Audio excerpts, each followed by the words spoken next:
Destructive testing of the Sideswipe today.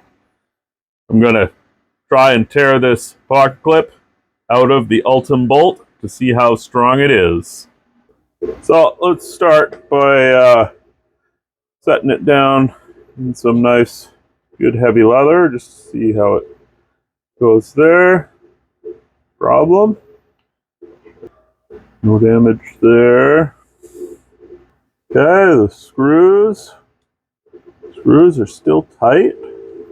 Well, that's good.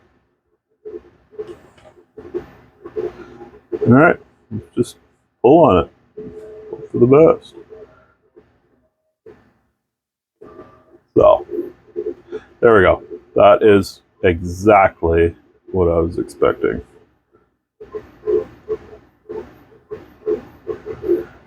There we go. No risk of the screws stripping out of the plastic, I would say. That's good. Now I need to go find myself a new clip.